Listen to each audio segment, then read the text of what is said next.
என் அன்பு தமிழ்ச் சொந்தங்களே, விஜய் சீதாராமன் பேசுகிறேன். தமிழர்கள் திராவிடர்களா, தமிழர்கள் இந்துக்களா? இந்த இரண்டு மிகப்பெரிய கேள்விகளுக்கு விடை காண்பதுதான் இந்த பதிவின் நோக்கம். தமிழர்களின் தொன்மை என்பது பல்லாயிரம் ஆண்டுகள் என்பதை உலகம் இன்று ஒத்துக்கொண்டு விட்டது. தமிழின் தொன்மையான நூட்கள் எதிலும் திராவிடம் என்ற சொல்லே கிடையாது. தமிழர்கள் யாரும் தங்களை திராவிடர்கள் என்று கூறிக்கொண்டதும் கிடையாது. அப்படியாயின் இந்த வார்த்தை எங்கிருந்து வந்தது என்று சொன்னார், 19ஆம் நூற்றாண்டின் இறுதியிலே கால்டுவெல் அவர்கள் தென்னிந்தியாவில் பேசப்பட்டு வந்த 12 மொழிகளை ஒன்றிணைத்து அதை டிராவிடியன் லிங்குவிஸ்டிக் என்று வகைப்படுத்துகின்றார். அதைத் தொடர்ந்து உலக அளவில் செய்யப்பட்ட அனைத்து ஆராய்ச்சிகளிலும் திராவிடம் என்ற பெயரே குறிப்பிடப்பட்டு தமிழ் என்பது பின்னுக்கு தள்ளப்படுகிறது. மேலும் தென்னிந்தியாவில் வசிக்கக்கூடிய இந்த 12 மொழி பேசக்கூடிய அனைவரும் திராவிடர்கள் என்று அடையாளம் காட்டப்படுகிறார்கள்.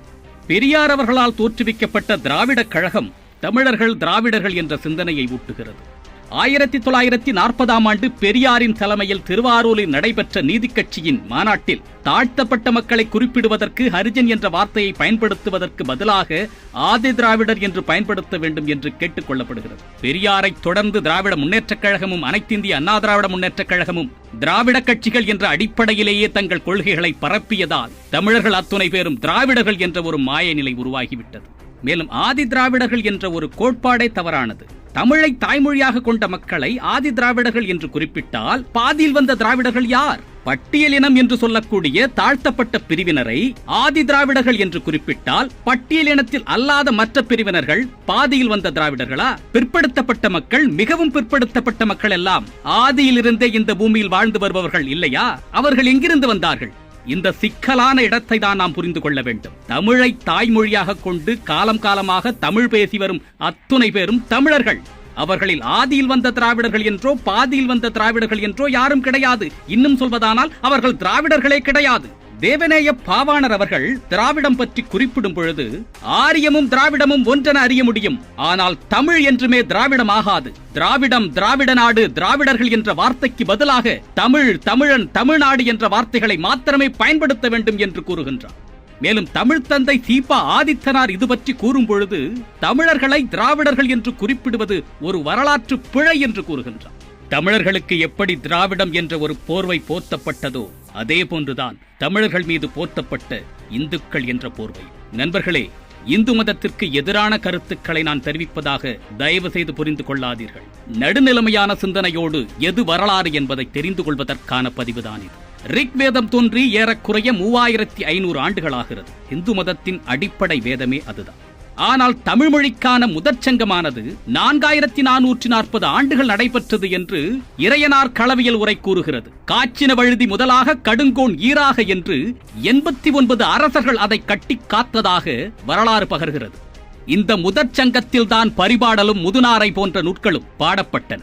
இடைச்சங்கம் ஏறக்குறைய 3700 ஆண்டுகள் நடைபெற்றதாக வரலாறு கூறுகின்றது. கடைச்சங்கம் 1850 ஆண்டுகள். 3 சங்கத்தின் காலங்களையும் கூட்டி பாருங்கள், ஏறக்குறைய 10,000 ஆண்டுகள் வரும். ஒரு மொழிக்காக சங்கம் வைத்து அதை 10,000 ஆண்டுகள் நடத்தி வந்தவர்கள் நாம். அப்படியாயின் தமிழர்கள் எத்தனை ஆயிரம் ஆண்டு காலத்திற்கான வரலாற்று பின்புலத்தை கொண்டவர்கள் என்று நாம் யோசித்து பார்க்க வேண்டும். அன்றைய காலகட்டத்தின் தமிழர்களுடைய வழிபாட்டு முறை என்ன? யாரை வழிபட்டார்கள்? அதற்கு என் ஐயன் வள்ளுவன் அழகான விளக்கத்தை கொடுப்பார். வையத்துள் வாழ்வாங்கு வாழ்பவன் வானுரையும் தெய்வத்துள் வைக்கப்படும் என்று. மூதாதையர்களையும் முனிவர்களையும் வீரர்களையும் பாதுகாப்பு வழங்கிய உத்தமர்களையும் மரியாதை செலுத்தும் விதமாக கடவுளாக வழிபடுவது நம் பாரம்பரியம். அகத்தியர் தொடங்கி நாயன்மார்கள் வரையிலும் வீரன், சூரன், கருப்பன் என்று அத்தனை பேரையும் வழிபட்டு வருவது இந்த அடிப்படையில்தான். இவை எல்லாவற்றிற்கும் மேலாக வர்ணாசிரமம் போன்று பிறப்பின் அடிப்படையிலான மனித பேதங்கள் தமிழ் முறையில் கிடையாது. பிறப்பொக்கும் எல்லா உயிர்க்கும் என்று கூறியவர்கள் நாம். யாதும் ஊரே யாவரும் கேளிர் என்று கூறியவர்கள். தமிழர்களின் பாரம்பரியம் என்பது இந்துக்களின் பாரம்பரியத்திலிருந்தும் வாழ்க்கை முறையிலிருந்தும் அடிப்படை தத்துவங்களிலிருந்தும் முற்றிலும் வேறுபட்டது.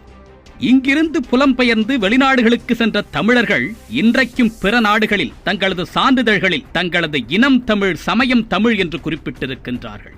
நான் இந்த பதிவின் மூலமாக உங்களிடம் கேட்கின்ற மிகப்பெரிய கேள்வி என்னவென்றால், தமிழர்களாகிய நாம் நம்மை ஏன் தமிழ் சமயத்தினர் என்று கூறக்கூடாது? நம்மை ஏன் தமிழ் சாதியினர் என்று குறிப்பிடக்கூடாது? அரசு சான்றுகளில் சாதி என்று குறிப்பிடும் பொழுது ஏன் தமிழ் என்று எழுதக்கூடாது? சமயம் என்ற இடத்தில் ஏன் தமிழ் சமயம் என்று குறிப்பிடக்கூடாது? உலகப் பொதுமறையாம் திருக்குறளே என் வேதம் என்று ஏன் கூறக்கூடாது? இதற்கு சட்டபூர்வமான அங்கீகாரத்தை பெறுவதற்கு ஏன் நாம் முயலக்கூடாது? இதுதான் என்னுடைய கேள்வி. சிந்திப்போம். மற்றும் ஒரு பதிவில் சந்திப்போம். தமிழனாய் பிறந்தேன் என்ற பெருமையுடன் விஜய் சீதாராமன்.